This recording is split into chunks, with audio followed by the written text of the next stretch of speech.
It's why America hates the Democratic Party.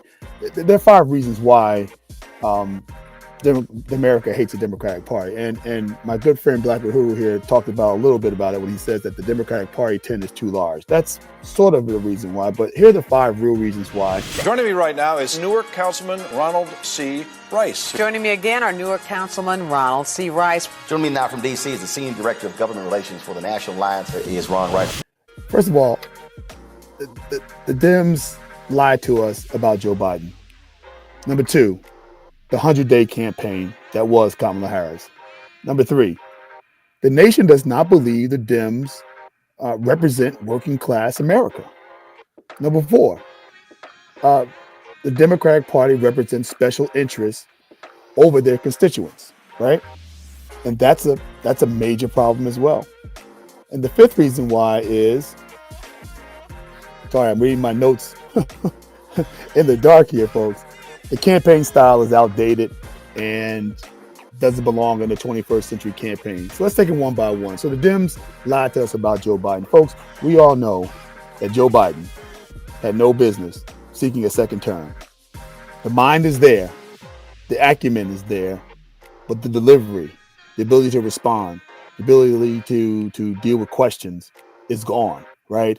The ability to be quick on his feet, to be seen as presidential, to be seen as a leader, to be of that stature, to fill the suit out, as we say in politics, was not there. And honestly, it wasn't there for a while.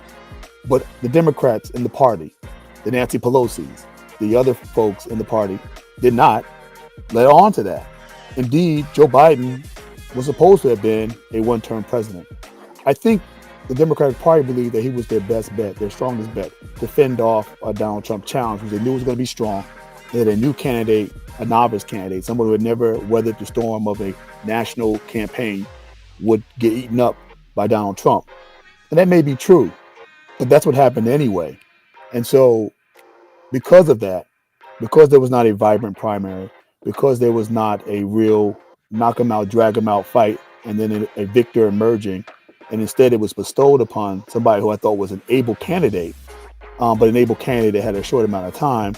Democrats lost, and in the process, Americans who are Democratic or would probably lean towards voting for them decided not to do so in this election cycle. They paid for it at the ballot box in ways that I'm not sure they understood. The second reason why is the 100-day campaign that I alluded to. Listen, you can say what you want to say about Kamala Harris, but she ran a hell of a campaign with 107 days to run a campaign, with the country knowing very little bit about her. She made this a close election. As numbers keep coming in, this is not a blowout election as we thought on election night. Donald Trump is barely winning in the popular vote, even as he, stomped in the electoral college. This is still a 50-50 split when he talks about who actually voted in this election. And for that, Kamala Harris bringing back the party from the dead, bringing back the enthusiasm, bringing back the registration numbers, the 5-1, 3-1 registration numbers the Democrats saw in battleground states, and again, bringing the constituencies back to life. She actually overperformed in the suburbs. She actually overperformed with white men and women who had college degrees. She overperformed in the suburbs. She got more Republican votes than Joe Biden did.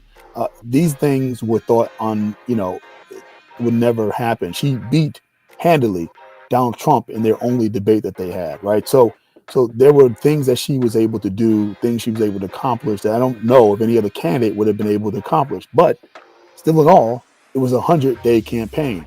And as now we do know, as we open up the hood to look at what's actually happening in the campaign, David Plouffe, who I revere as the top guru of targeting, said polling shows she was never, I repeat, never in the lead of Donald Trump at any time during the campaign. That blows my mind, because people like me were modeling the campaign, modeling the race afterwards, had no clue that national polling was off. And people know, if you watch my content, I don't like national polling. I don't think it's reliable. But it certainly gives us signs and signals. It helps us lead us down certain paths to look at what's strong. We never thought that she was never leading, just like we never thought that the urban core, the base of the Democratic Party, would not come out for her. And indeed, that's what happened. Indeed, that's why she lost. But it's because of that 100-day campaign that she got a lot of energy up into the polls and into the campaign. And when they lost, it's why Americans, and particularly those who voted for the Democratic Party, are so mad angry, pissed off, because again, they felt people like David Plouffe and others lied to us, lied to them, and they put their eggs in one basket and they were rewarded with a loss. The third reason, as I mentioned, the nation does not believe the Democratic Party represents working class people. Look, we saw signs of it, right? We saw the Teamsters as a union, the national president, who normally supports Democrats, just decided they were not going to do a national endorsement. Other unions did that were bigger, badder, wiser, and the Teamsters have a reputation of being kind of conservative, right? The Teamsters endorsed Ronald Reagan in 1980 and sort of courted and began with what became known as the Reagan Democrats.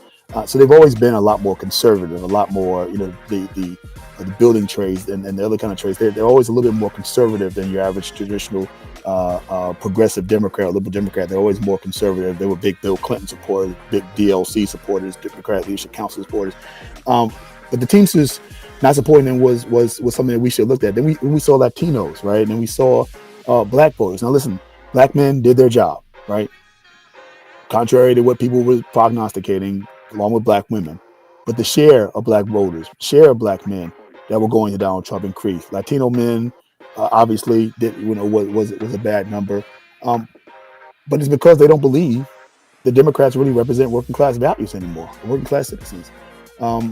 They don't believe that government is not delivering on what government is saying that they should deliver it, right? And that's kind of a Dem fault, right? The Dems have kind of have said this is what government should do, this is what government can do.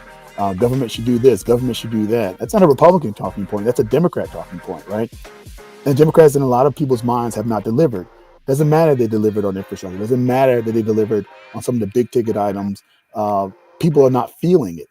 And if people don't feel it in the pocketbook, if people do not feel it in the home, if people do not feel it in the household, then it doesn't exist. Doesn't matter what the stats show. Doesn't matter what the numbers show. What matters is if I feel it. And they didn't feel it. The fourth reason is Democratic Party seems representing special interests over their constituents. And you all know how I feel about that. I've said that many times, right? I've said that the Democratic Party, in a lot of ways, will talk working class issues, will talk middle class issues, will talk about representing freedom, right? For the individual, freedom for the family, freedom in a lot of instances to decide what's best for their families, best for their communities, best for themselves individually, and best for their collective, right? But at the same time, there's a special interest grouping within the Democratic Party that stops them from really and truly representing some really basic things that the base of the Democratic Party says that they want. What are those things?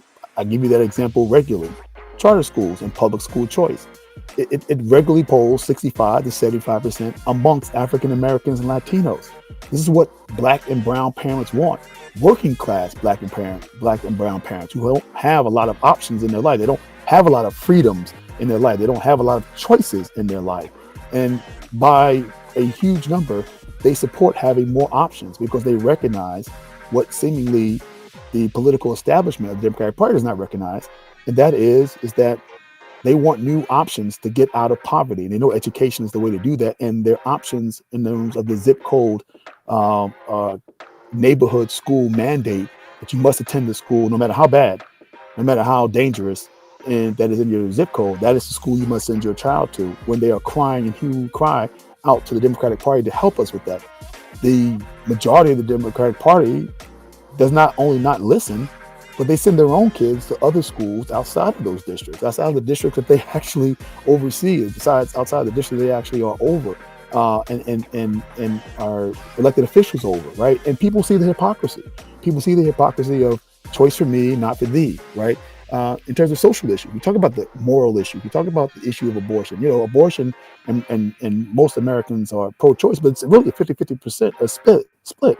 And in the African American and people of color communities, Latinos who tend to be very Catholic and religious and old school Democrat, black folks who are Democrats who go to black churches, right? The issue is not as clear cut as it is, say, with white progressives, right? The Democratic Party in a lot of ways has leaned white progressive and not leaned black and brown and white working class. It's leaned white progressive on a lot of issues and not leaned working class, no matter the color or ethnic background, in middle America, like in the last 50 years. and it's starting to show at the ballot box. The last thing is the campaign style is outdated. The Democrats have, listen, big rallies, bringing out Hollywood celebrities, music celebrities, going door to door. You know, the lack of a social media ecosystem that is equal to the Republicans is starting to show. Donald Trump has rallies; it works for him. I'm not sure it works for Democratic candidates. I'm not sure that, not having a Joe Rogan type. I'm not sure if not having the kind of social media platforms that are out there, on the right, that we need to replicate them. We don't need to replicate it. We need to do it better. And we need to actually promote some of these young guys out here who are doing incredible things. I follow a lot of these younger content creators who are not all progressive. Some of them are very moderate Democrats. Some of them are very centrist Democrats. Some of them are progressive, but there's a mixture of them. But they are offering really good ideas, really good pragmatic ideas. They're actually speaking and debating and interacting with people who are working class, who are middle class, particularly that are young. And the Denver Republicans just have outdone us. We used to be the party of young people. We're not anymore, right? When you look at sort of, the fact that Charlie Kirk, who, I have a lot of criticism for, he went on a college tour, right? Talking to, Republicans, but he was debating liberals and filming how nonsensical a lot of them are on some of these positions, right? And those videos went viral, right? Some of these women and men who were progressive and liberal on these campuses were defending these nonsensical things. And Charlie Kirk is a brilliant debater. And he was spinning these young kids, God bless them, their hearts, 18, 19, 20 years old, who couldn't defend their arguments. They were just repeating what they have said. Now, you can make the case about Republicans, but where was the Democrat out there telling the Republicans that, doing the same thing, debating them, showing their how erroneous their arguments were? There wasn't. And those things go viral, and those things are important. And Trump going on Joe Rogan and Trump going on a number of podcasts that his son told him to go on to, right?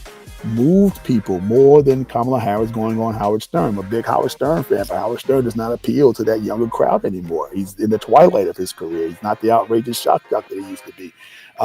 And so not going on Joe Rogan, not going on a number of podcasts that, I just don't know about. And Charlie Kirk and Turning Point USA and the rest of those folks putting him out there, it moved people. It definitely moved people by the numbers, and it moves enough to win an election. So, there's a lot that needs to happen with the Democratic Party. I don't think America hates the Democratic Party. There will be debates about which way the Democrats need to go, left or right. That's natural, and like I said, I'm being facetious when I say that America hates the Democratic Party. But before we start having the debates about whether we should become more progressive, more liberal, or more centrist and conservative, right? You first have to be likable.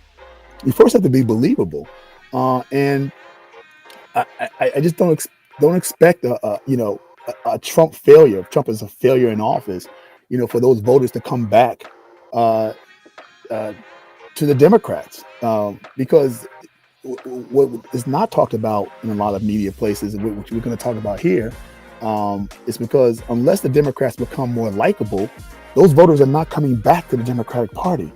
That's something the Democratic Party is missing. It's something that legacy media and some content creators are missing here. Well, I hear a lot of people saying, well, we'll just wait till Trump fails in office and then those people will swing back to the midterms. They might swing it for the midterms, but he may not give you the presidency. Why? Because think about who these voters are. These voters have been on a continuing search for something that began with the Obama election. And other subsequent elections, they've taken what I call big swings, right? They voted outside their comfort zone to try to get big change. There was no bigger change you could have made in 2007 and 2008 than support Barack Obama, a black man with a scant record in the Senate, right? Who decides he's going to run for president, and his name is Barack Hussein Obama, right? Can't get any crazier, any more far left, or not even far left, right? Because Obama's not a far left guy, but you can't get any more out of the box. You can't take a bigger swing than putting your hopes and your dreams and your aspirations in that kind of candidacy, right? That was the big swing that happened for big change, right? And then the other big swing was Donald Trump, right? You've heard me talk about how many Obama supporters were not Democrat or Republican or even the independents who were just regular low propensity voters said, yeah, I voted for Obama and then I voted for Donald Trump, because they were big swinging. They were swinging for the fences for some big change, right?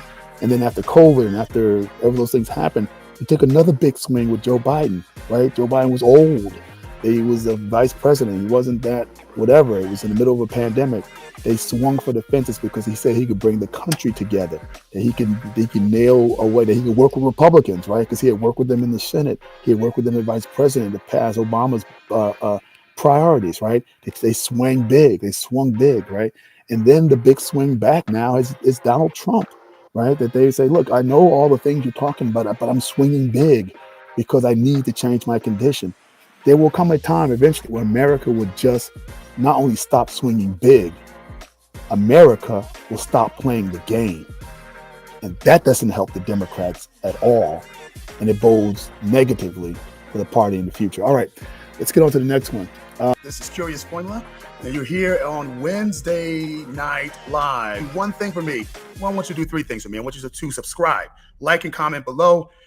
Be a member of this channel. Hit the notification bell and to let you know when we go live. We go live every Wednesday at 9:30 p.m. Eastern Standard Time.